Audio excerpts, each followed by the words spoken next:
Buenos días muchachos, ¿cómo están? Después de este receso de Semana Santa, pues nos escuchamos o luego me escuchan nuevamente.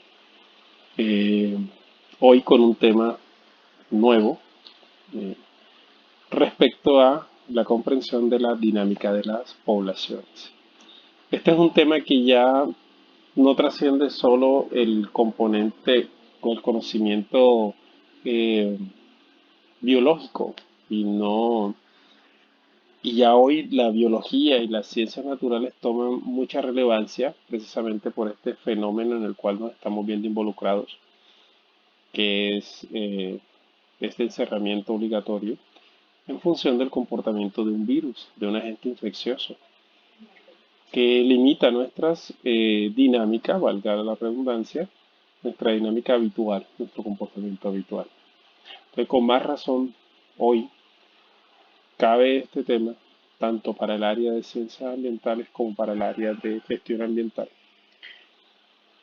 en donde nos podemos dimensionar eh, qué es o a qué se refiere la dinámica de poblaciones y esto visto como una ciencia, cómo nos ayuda a determinar el comportamiento o a limitar el comportamiento y a tomar medidas respecto a lo que estamos viviendo hoy por hoy. Esto también tiene que ver con la parte demográfica, el estudio de la demografía. En este caso se aplica a el ser humano, pues la dinámica de poblaciones tiene un componente mucho más general que el demográfico. Y pues realmente es una parte que se explica más desde el punto matemático. Sin embargo, yo no voy a explicar eso desde el punto matemático aquí, pues no es su fin. Vamos a hablarlo desde desde los conceptos de la parte teórica y el comportamiento. Y bueno, ejemplificando un poco acerca de el coronavirus COVID-19. Iniciamos con este concepto que precisamente les decía, que es la rama de la biología matemática que se ocupa de los estudios, se ocupa del estudio de los cambios que sufren las poblaciones. Aquí vemos un ejemplo en esta imagen muy silvestre, muy sencilla, en donde precisamente vemos el, el gorrión con sus crías, posteriormente se convierte en una población, posteriormente el depredador condiciona la población, unos migran y otros llegan. ¿Ok? Esto es un flujo natural dinámico de una población. Esto se mide en expresiones matemáticas en tanto el número de muertos, el número de migrantes, el número de inmigrantes y la natalidad. Aquí falta un aspecto que es precisamente el nivel de procreación o de fertilidad de la población. ¿Ya? Esto es dinámica. Esto es el comportamiento de la población y de una forma aleatoria, de una forma no controlada. ¿Ya? Aquí vemos este cuadro, este, esta imagen precisamente es casi la misma del ejemplo del gorrión, en donde tenemos el concepto de natalidad marcado en rojo, que son entrada o generación nueva a la población, inmigración, como le decía, entra a la población personal nuevo. Y esto se marca en rojo en este ejemplo porque precisamente son momentos en que la población crece, momentos en que la población aumenta, ¿ya? De origen común, como es la natalidad entre cruces de las especies que habitan en ese sector, y la inmigración, ¿ok? Que son los migrantes precisamente. La mortalidad ya sea, y aquí entra un campo en donde la mortalidad es por efectos de agentes infecciosos, por virus, por lo que estamos viviendo hoy, o sencillamente por temas eh, relacionados con la variabilidad genética, la carga genética de la población, variación genética y la emigración, que son efectivamente aquellas poblaciones que nacen en ese punto, eran originalmente de una población y con el tiempo pues se van a ubicar otros espacios. ¿Vale? Entonces, todo eso se tiene en cuenta dentro del análisis de población, en la dinámica poblacional. ¿Por qué se llama dinámica? Porque acuérdense que yo siempre les he explicado que en la naturaleza todo se mide a partir de flujos de energía, de aporte y pérdida, de ganancia y pérdida de energía. Y visto desde un punto de biomasa, la población pierde o gana energía, o en este caso gana o pierde densidad poblacional. Estos estudios sustentan aquello entonces en cuando Canadá pedía, no sé si escucharon ese ejemplo, pedía que las personas en el país tercermundista le daban nacionalidad y le ofrecían trabajo, porque allá el índice de mortalidad y de los viejitos era mucho más alto que el índice de natalidad. Por ende, la población, si mantenía esa tendencia, lo más probable es que la población tuviera una disminución gradual en el tiempo corto a mediano plazo y eso viera afectada la población de Canadá. Entonces, ¿qué está haciendo esta gente? Precisamente llenando su población y su territorio para que su país no se pierda, ofreciendo entradas y haciendo que la gente haga emigración o migración de su territorio original hacia ese punto. Entonces, estos son conceptos de dinámica poblacional estatal que ayudan a tener una visión del comportamiento de la población a futuro, a mediano plazo, ¿vale? No crean ustedes que esas decisiones se toman porque sí o sí. Todo obedece en la política estatal a tendencias estadísticas y manejo de la información. Por eso es tan vital que nosotros dentro de nuestras empresas manejemos bases de datos y tengamos en cuenta las tendencias de comportamiento de la población. Eso se aplica desde el concepto demográfico y en la parte biológica desde el concepto de dinámica poblacional. Aquí, esto también una parte de ciencias ambientales en los conceptos básicos. Y veíamos aquel tema, y para los de gestión ambiental también veíamos aquel tema de la pirámide trófica, donde la pirámide de abajo por los productores primarios pues debe ser mucho más alta, pues la base de la pirámide. Los secundarios, perdón, los consumidores primarios, los productores consumidores primarios, consumidores secundarios y los terciarios que están de acuerdo al ecosistema, hago la aclaración, al tipo de ecosistema, así cada uno ocupa su lugar, ¿vale? Como en este ejemplo. Este es una pirámide normal, ¿vale? Y que esa pirámide ayuda a que las poblaciones se mantengan, ayuda a tener una aportación en el flujo de energía de alimento, de alimento, para que las poblaciones se mantengan y perduren en el tiempo, ¿ok? Esto es como un factor que gobierna o que limita la dinámica poblacional. Y hay otros casos en los cuales la pirámide es invertida, en donde vemos un desequilibrio. Ese desequilibrio en la pirámide, ¿por qué se da? Precisamente porque pueden estar dañando a los productores primarios o a los productores iniciales. Aumentan los consumidores primarios, eso quiere decir que hay una presión sobre la producción inicial al haber más cantidad de consumidores primarios. Se consumen todo el vegetal, el poquito que hay. Los consumidores secundarios también tienen una tendencia elevada de consumo y los consumidores terciarios, que son los depredadores, en su mayoría son de menor número, también ven afectada su población. ¿Ok? Entonces, cuando estas pirámides se desequilibran obviamente la densidad poblacional. Esto visto de otro modo es, por ejemplo, si en el país no se produjera suficiente alimento para la cantidad de población que hay, como pasa en muchos países africanos, ¿qué pasa? La población tiene que salir del país, tiene que salir del territorio y el territorio pierde densidad poblacional, pierde y se ve afectada efectivamente los números expresados en el comportamiento de la dinámica, ¿vale? Entonces, si ven que el recurso como tal gobierna la presencia y el estadio y de los niveles de personas, la cantidad de personas que habitan en el territorio y eso directamente golpea la dinámica poblacional.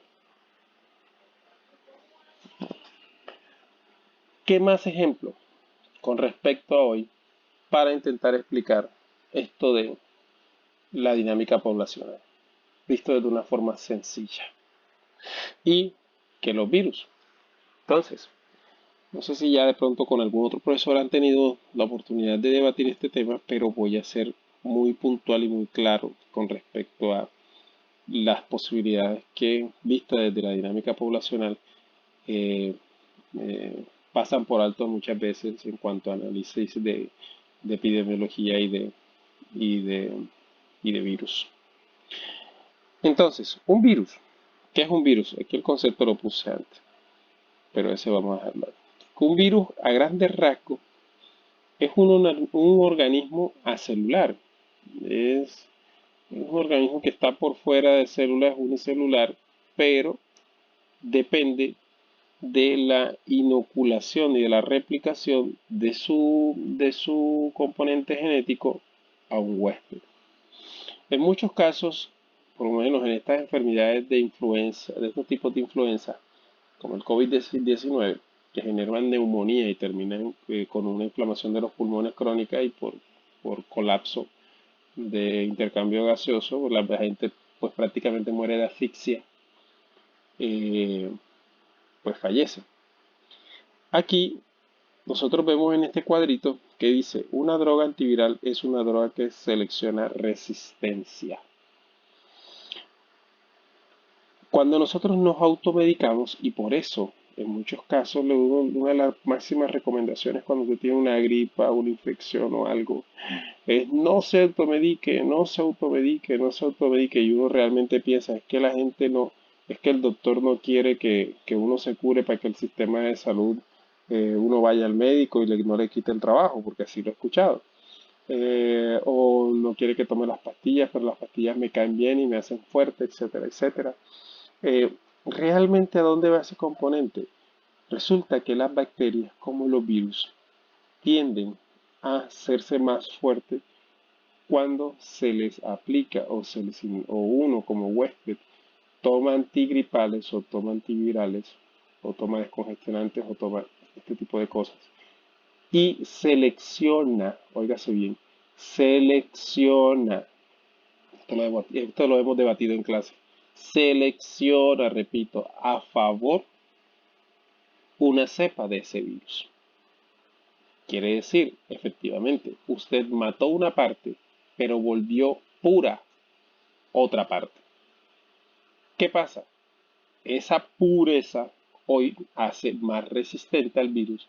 Por ende, el virus, así como aparece aquí en la parte amarillita del ciclo, dice diversidad genética, cuasi especies. Ustedes saben, no sé si han leído, que por lo menos en Francia, si no estoy mal, hace como 2 semanas leí que encontraron 40 especies, 40 variedades de COVID-19. Y uno diría, oh, hijo de madre, ya no solo es una, sino 40 variedades. Aquí juega un papel muy importante, dos cosas que también convergen. Una, que no tomemos antigripales para hacer cepas puras y por ende nuevas especies de este componente infeccioso. Y la otra, la velocidad con que se contagia a la gente. La velocidad con la que se contagia a la gente y la cantidad de gente va creando nuevos agentes infecciosos. Y eso hace que su tasa, oígase bien, repito, va creando nuevos agentes infecciosos. Y no se multiplican como los humanos de 1, de 2, de 3, 4, 5, 6, de 1000. No. Los virus se multiplican de millones, de miles de millones. Y en genética hay un componente que dice, entre más individuos de una especie haya, más va a existir, palabras más, palabras menos, va a existir la capacidad de que se generen mutaciones. Estas mutaciones pueden generar especies nuevas. Entonces, entre más millones se multipliquen, más va a ser la probabilidad de que se generen cepas y especies nuevas con potencial mayor contagio o potencial menor contagio también.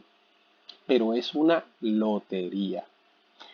Por eso es importante, como aparece en rosado aquí, drogas antivirales que deben ser medicadas para poder y con tratamiento específico para evitar mutaciones y para evitar la multiplicación del virus.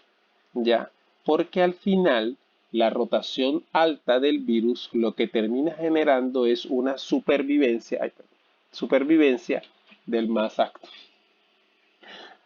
apto, ¿ok? Virus. Ahora sí, la definición. Para la biología, un virus, del latín virus, en griego, iok, toxina o veneno. Es un agente infeccioso microscópico acelular que solo puede multiplicarse dentro de las células de otro organismo. Los virus están constituidos básicamente por material genético. Al infectar una célula, estos genes obligan a la célula anfitriona, o sea, al huésped, a sintetizar los nucleótidos, componentes genéticos, y otras biomoléculas del virus para formar los viriones, como ven aquí en esta imagen. Virus de RNA o virus de DNA, la cápsula proteica inyecta el virus y contamina al huésped y obliga al huésped a generar un genoma viral o bacteriano, como dice aquí en esta diapositiva. Y eso enferma inmediatamente al huésped. ¿Ok? COVID-19. Ya hemos hablado tanto, pero nunca falta. Esta imagen, digamos, está un poco desactualizada cuando el foco de infección todavía era en Wuhan, después en Europa, que empezó en Italia, llegó a Estados Unidos, Nueva York y todavía en este momento no había llegado hasta Sudamérica. Pero dicen los síntomas: fiebre alta, tos, dolor de garganta, eh, y todo lo que ya habíamos visto con la inflamación de las mucosas, eh, dolor de cabeza, el contagio a través del virus, contacto, objetos contaminados y la nebulización porque se genera por la aspersión en el intercambio de personas, de partículas de saliva entre personas contagiadas y pues no. Modo de prevención: el tapabocas, evitar el contacto, lavarse las manos y tapar las vías aéreas durante un estornudo o tos persistente. ¿Vale? Línea del tiempo del coronavirus. Ahí vemos la parte superior derecha de esa diapositiva precisamente una imagen del coronavirus por microscopía electrónica. Y aquí vemos una trazabilidad desde el 8 de diciembre, los casos de neumonía Wuhan que se descubrió, hasta más o menos el 11 de marzo que la OMS declara el brote de pandemia global. Esto es puro análisis de la población eh, humana con respecto a el COVID-19, ¿vale? Y aquí vemos que la propagación es exponencial. Y uno dice, ¿qué es exponencial? Ya, exponencial es cuando estás en una gráfica exponencial, es que precisamente el número es de crecimiento acelerado y alto. ¿Ok? Entonces, las poblaciones de los virus de niveles de contagio, por la misma dinámica humana, cuando se contagia una persona, se dispara un crecimiento del nivel de contagio de forma exponencial porque el aumento es rápido y constante. Y entre más población, entre más el tiempo pase, mayor población se afecta. Aquí vemos una imagen que no tengo muy claro la fecha exacta, pero muestra más o menos cómo empezó a saltar el virus en su momento desde Wuhan, desde China, hacia las diferentes partes de Europa. Entró a Estados Unidos por la parte de la costa pacífica y llegó a Australia, a Oceanía, a Japón, y fíjense cómo empezó a contagiarse. ¿Ya? Aquí están más o menos los vuelos. Mayor de 50 vuelos de destinos directos, mayor de 10 destinos directos y menor de 10 destinos directos. Ya. Entonces, miren cómo la dinámica poblacional humana ayudó a que el virus se expandiera a nivel global. ¿Ya? Desde Wuhan. Esta famosa curva que escuchamos en Caracol, que escuchamos en todos lados, número de casos versus tiempo transcurrido del primer caso. Que aplanemos la curva, que aplanemos la curva, que aplanemos la curva es el concepto, que aplanemos la curva es el concepto, que aplanemos la curva. Pero ¿por qué es importante aplanar la bendita curva?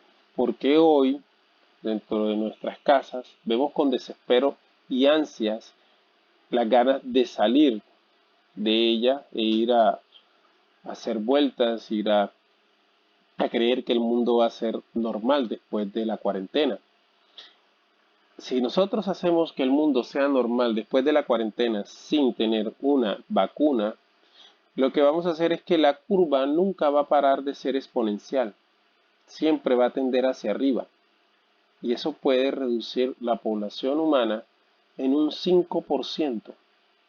Y si más o menos estamos hablando de que la población humana está alcanzando las 15.000 millones de personas, imagínense el 5%, nada más de 10.000. Estamos hablando de, si son de 10.000 millones de personas, imagínense, estamos hablando de 5.000 millones de personas. Perdón, me equivoqué. 5.000 no, a ver, 10.000 son 10, son 1.000, estamos hablando de 500 millones de personas.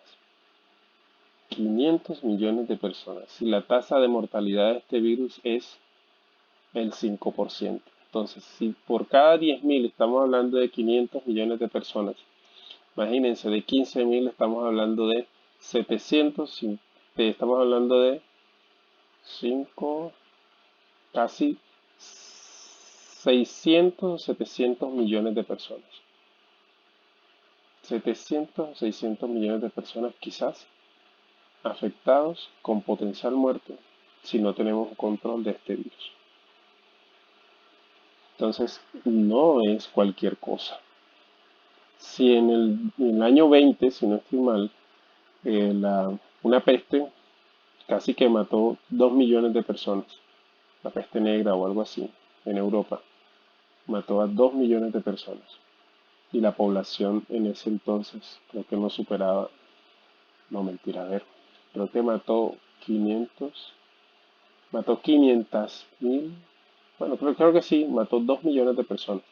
Y la población mundial en aquel entonces no superaba los 6.000 millones, Juan, los 6.000, los 6.000, nos hablamos de casi la mitad de la población mundial. Creo que la población en aquel entonces no superaba los 1.500 millones de personas. 2 millones de personas era una cantidad de gente impresionante. Desde 1.500 millones, tiene 1.200 millones de personas tiene la India. China tenía 1.500, 1.600 millones de personas. La población de un país tan grande. Colombia, 40, casi 50 millones de personas. Imagínense, muchachos. La población de Sudamérica fácilmente puede acabarse si no tenemos el control de este virus. Entonces, en estas benditas curvas, ¿qué hacemos? Nosotros con este control lo que buscamos es que la gente no se infecte todo al mismo tiempo. ¿Por qué? Porque el nivel de infección, el virus está andando ya entre nosotros. Y si nosotros le ponemos control a la dinámica poblacional, al comportamiento de las personas, le estamos poniendo control y nivel y le estamos haciendo un cerco al contagio por parte del virus. Entonces, sin medidas de protección, la curva sube hasta que ataca a la mayor cantidad de gente y cumple su cometido, que es matar al 5% mínimo de las personas que son infectadas. Y eso con apoyo médico, porque el número puede ser mayor a medida que menos soporte médico tengamos. Entonces, si nosotros vamos contagiándonos poco a poco, nuestros sistemas de salud van a poder soportar la carga de contagio, van a poder atender a la gente y van a poder controlar la tasa de mortalidad que el virus genera. Aquí también, por último, vemos que esta imagen, esta diapositiva que nos muestra los casos confirmados, los tratamientos, los casos recuperados y las muertes. Esta gráfica es de Estados Unidos, en donde en marzo 4, a ver, 1, 2, 3, 20, sí, el 4 de marzo, enero, febrero, marzo, 3 de marzo, perdón, había más o menos un nivel de contagio superior a casi 80.000 personas. Ya hoy, abril 14, creo que Estados Unidos estaba más o menos entre los casi 300.000 contagiados, 280.000 contagiados. Y más o menos estaban hablando de alrededor de 16.000 muertos. Ya, eso es una cantidad de gente impresionante, muerta. Colapso en Nueva York, impresionante. Entonces, la dinámica poblacional hoy por hoy es la que está ayudando a medir las tendencias y los comportamientos de los humanos versus el agente infeccioso que tenemos hoy a cuesta, que es el coronavirus. Entonces, no está de más hoy ver las ciencias naturales como un apoyo y la comprensión de que nosotros tenemos el poder para poder canalizar y controlar la propagación del virus. Entonces, muchachos, espero que sea de su agrado. Cualquier duda, por favor, me escribe en el correo. Voy a habilitar un número de celular para ver si la próxima semana podemos hacer las clases eh, por una videocharla. Pero por ahora, por esta semana, pues voy a seguir continuando el método de los videos. Entonces, ya se me va a apagar esto. Entonces, agradezco su atención. Les estaré dejando un par de preguntitas como para que amplíen un poco el tema. Muchas gracias. Saludos a todos.